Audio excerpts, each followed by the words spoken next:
Tell you. Even though everybody knows everything about Howard, here's what he wrote down. Past president, past area governor, club founder, DTM, etc., etc., etc. And that's Howard Brandt.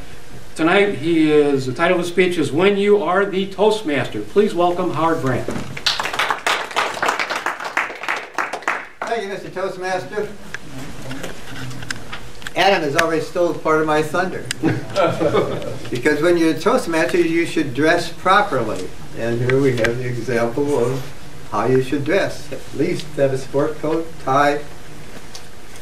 Because those people who dress well are more likely to be considered, or people take them more serious. If you come up here dressed like I do tonight, because I didn't know I was going to speak, that people tend to not take you as seriously as they would somebody who's well dressed. So, when you're a Toastmaster, I'm going to give you examples of Toastmaster when you're here at Toastmasters, and then when you're out, maybe at your business or at your club or wherever.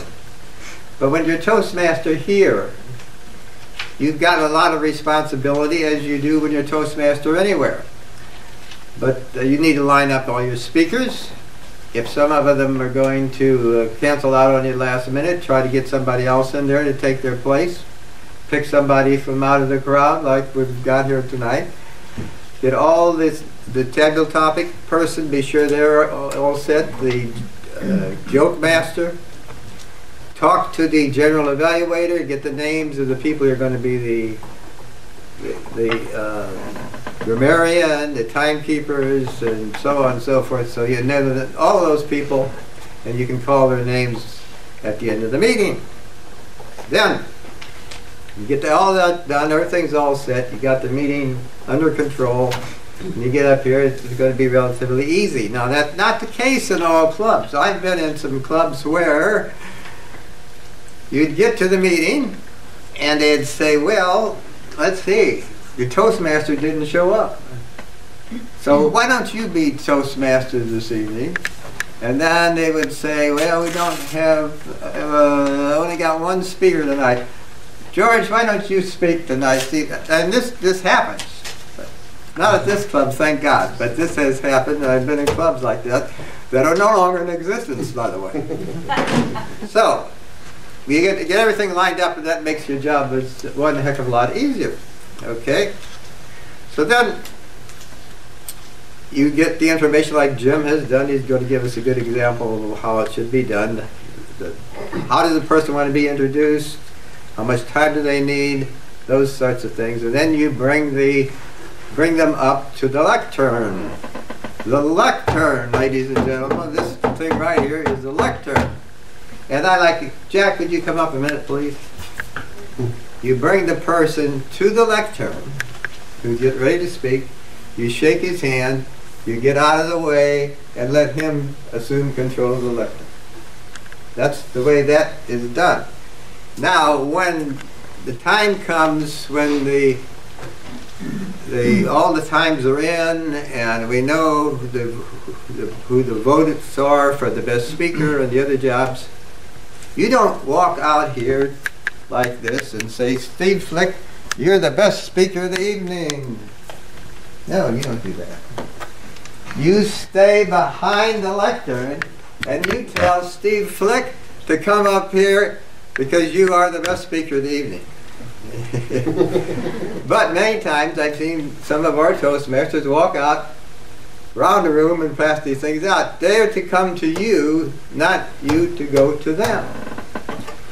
And you want to know how they are to be introduced. Besides, people would give you information about how they would like to be introduced, and that's an important thing because particularly people who don't know them. We always have a number of new people here, and we could give them information about the person who's going to speak. Now, it's also important to realize that the Toastmaster is not the main event. So you don't want to be stealing any of the speaker's stuff before they get a chance to speak it.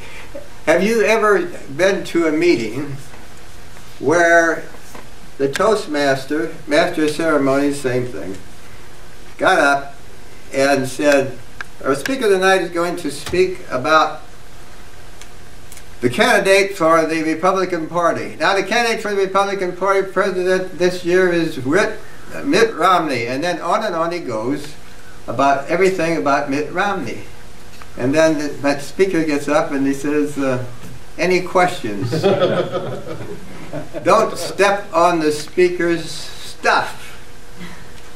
What your job is to make the people interested in what this person has to say because of his qualifications.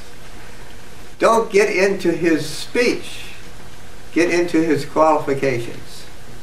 Now, there's different situations, as I said. I think the classical Toastmaster that I have ever seen, who always made the presentations down at the Missouri Athletic Club for any important occasion, really, was Jack Buck. He knew just about, you can give jokes, you can tell jokes, but you got to be careful when you do it. Jack knew exactly how far to go with that. And so when I say you can set the tone of the meeting, and I think Jim did it well this evening, get the people enthusiastic, but as I said, you're not the main event. And if you are, let's say, for example, you're to introduce people at your company, and your boss says, well, you could be the Toastmaster to me. You got to be particularly careful then, because you don't want to make anybody mad. You're liable to screw up your ability to get promoted, and vice versa.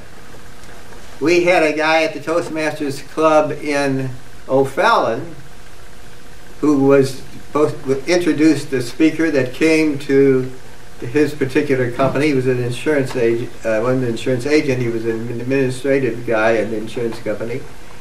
And he did such a good job, he got promoted and sent to Ohio in charge of the big office in Ohio. So, my time is about to run out, but I would like to tell you, ladies and gentlemen, that Toastmasters is the most important job that we have at Toastmasters here, and it's a very important job whenever you're called upon to be a Toastmaster. And so, keep those things in mind, and maybe you'll get promoted and be sent to New York, God forbid. Mr.